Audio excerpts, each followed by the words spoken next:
Welcome back to the Koopstka channel, everyone. I got a fun one for you today.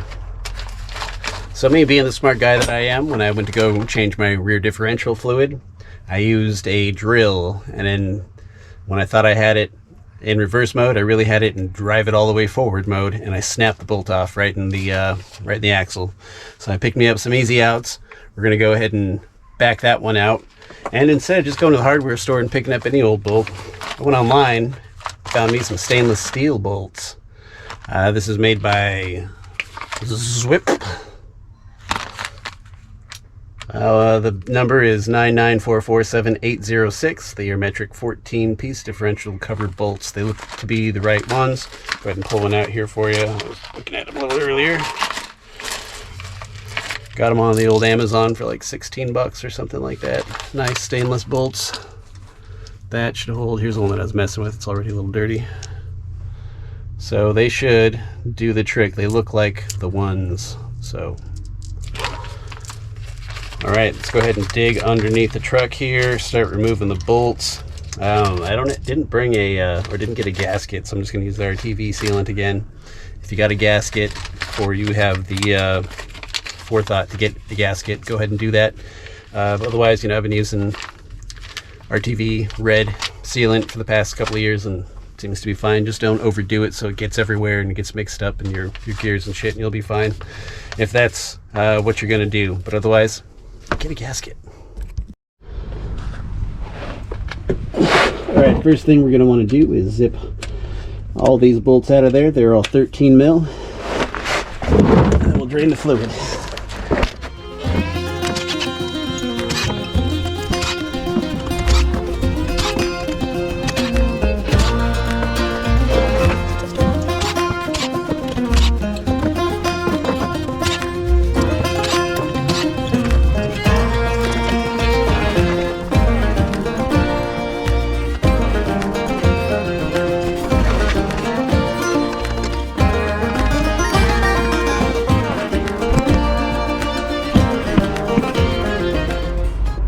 Let that all drain out. Fluid doesn't look or feel too bad. Back probably could have ran that for quite a few more years, but we gotta drain it so we can fix this.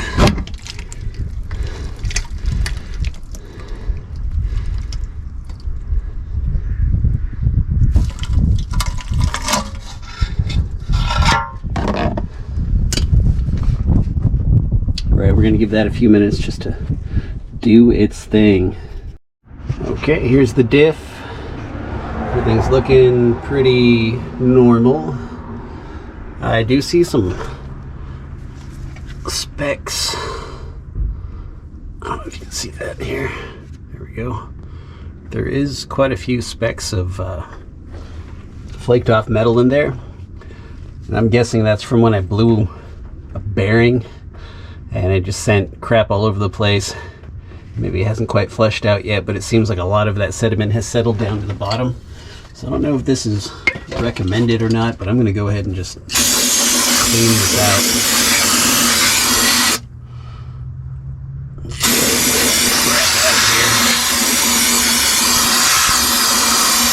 There you go, you can see all that metal shit. We don't want it.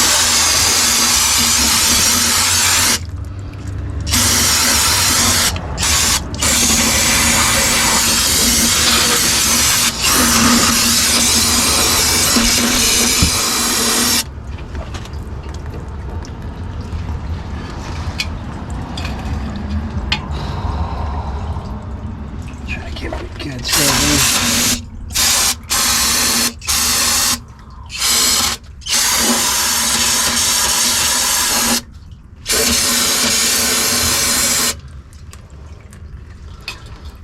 There. I got a lot of it out, so I'm going to go ahead and wipe this out. It's a nice shop paper towel. I'm going to clean all the RTV sealant up and everything. And then we'll get to tapping this guy out. This one's broken off in there.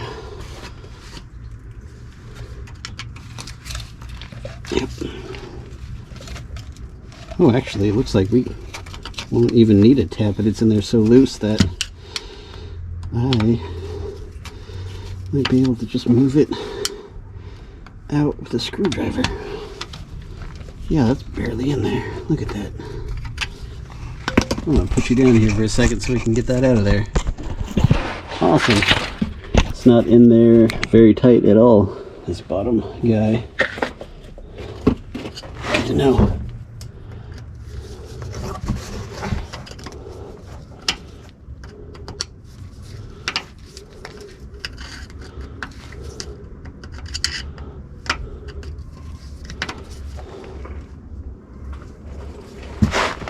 Actually move that with my hand. Cool. Here it goes.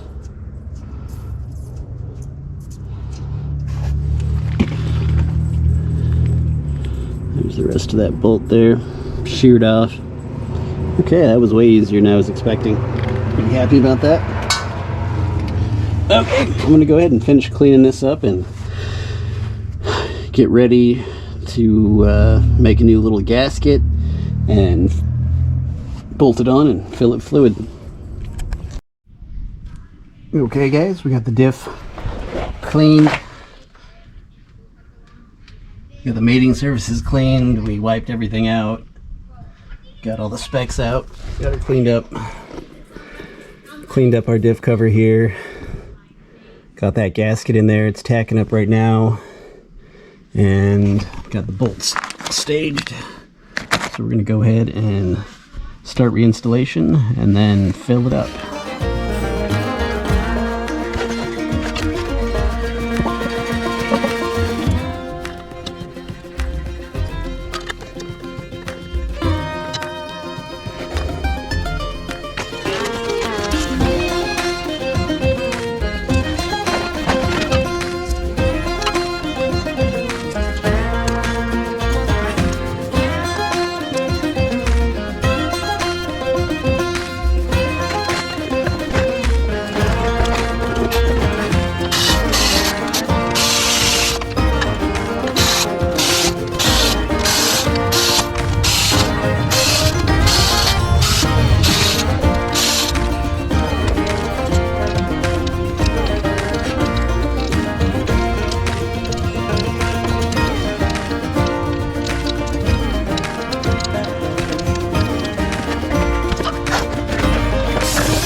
Okay, we're going to remove our fill.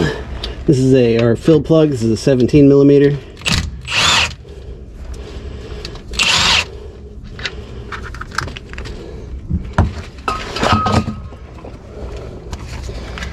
And our fluid of choice today, I would prefer some 75 W90,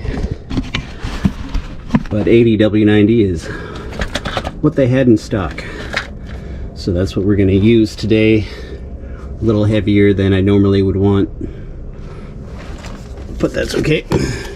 Also going to put some friction reducer in there. You want to put about 1.5 ounces per quart. That's about 6.5 ounces of friction reducer. We got about, I don't know, 5, so that's going to be close enough, more than enough for what we're doing here. The friction reducer, if you guys don't know, you can check out my video where I do a rear diff temp test, and I do that with friction reducer in there, and I take it all over Prince of Wales Island, up in the mountains. We go 70-80 miles or so, short runs, long runs, steep runs, and honestly, the hottest it ever got was after about a 70-mile stretch coming in off the mountains into town, and that was about 115 degrees, I believe. Otherwise, short, you know, bombing up the mountain, 7-8 mile trips, I wasn't getting over like 85-88 degrees, which is amazing. I mean, this rear diff was staying cool to the touch the entire time it was operating, and that's how it's been for the past year or so that I've been running friction reducer in the rear diff, because before it would be too damn hot to touch. after a couple hours of driving, you know, on flat surface, it'd just be a really hot diff, to, you know, well, the only thing I changed is I added the friction reducer, and all of a sudden it's, you know, it's dropping down to 55 degrees, or no, sorry, 85 degrees on short runs, and didn't get past 115 on a really hot run. So really happy with it. So I'm gonna go ahead and dump all this stuff in there now.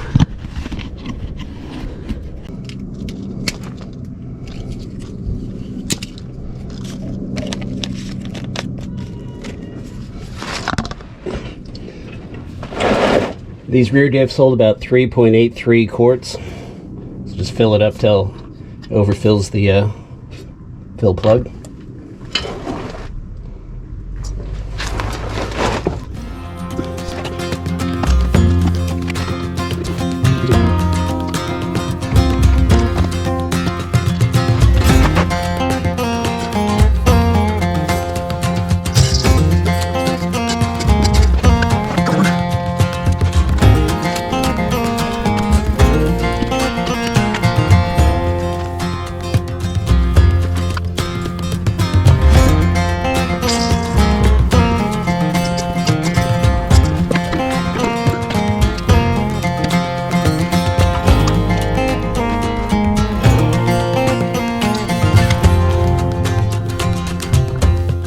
Alright, well, it appears my SD card messed up on me at some point, so I'm not sure where we left off there, but we got her all zipped back together, filled up, and now we're going to let that RTV sealant sit till tomorrow so it can set up and do its thing, form a nice seal, and then we'll go take it out for a drive.